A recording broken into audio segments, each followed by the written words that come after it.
Duck and Percy enjoy their work at the harbor, pulling and pushing cars full of cargo to and from the quay. But one morning, the engines were exhausted. The harbor was busier than ever.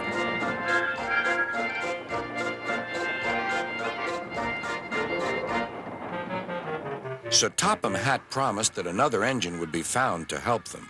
"Huh, it's about time," said Percy. "I ache so much I can hardly get my wheels to move," agreed Duck. They waited for the engine to arrive. It came as a shock when he did. "Good morning," squirmed Diesel in his oily voice. The two engines had not worked with Diesel for a long time. "What are you doing here?" gasped Duck. "Your worthy Sir Topham Hatt sent me. I hope you are pleased to see me again. I am to shunt some dreadfully tiresome cars." "Shunt where?" said Percy suspiciously. "Where? Why, from here to there," purred Diesel, "and then again from there to here. Easy, isn't it?" With that, Diesel, as if to make himself quite clear, bumped some cars hard. "Oh!" screamed the cars. "Grrr!" growled Diesel. Percy and Duck were horrified. They did not trust Diesel at all. They refused to work and would not leave their shed. Sir Topham Hatt was enjoying his tea and iced bun when the telephone rang. "So there's trouble in the harbor yard?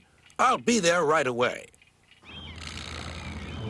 Diesel was working loudly and alone.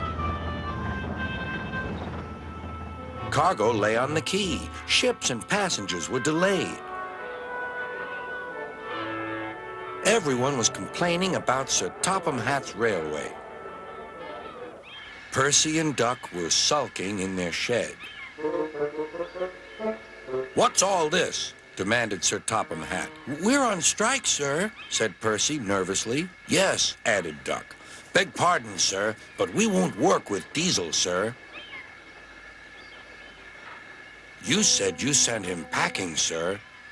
"I have to give Diesel a second chance," replied Sir Topham Hatt.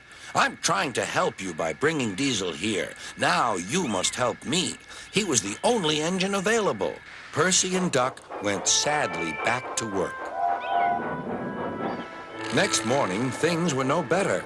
Diesel's driver had not put his brakes on properly, and Diesel started to move. He went bump straight into Percy. "Wake up there, Percy," scowled Diesel. "You have work to do." He didn't even say he was sorry to Percy.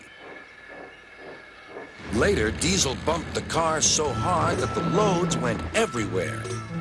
"What will Sir Topham Hatt say?" gasped Percy. "He won't like it," said Duck. "So who's going to tell him, I wonder? Two goody-goody tattletales like you, I suppose?" Percy and Duck did not want to be tattletales, so they said nothing. Diesel, thinking he could get away with his bad behavior, was ruder than ever. Next day, he was shunting freight cars full of china clay.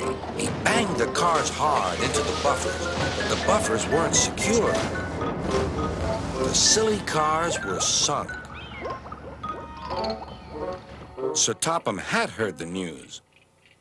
The cars were hoisted safely from the sea, but the clay was lost. Sir Topham Hatt spoke severely to Diesel.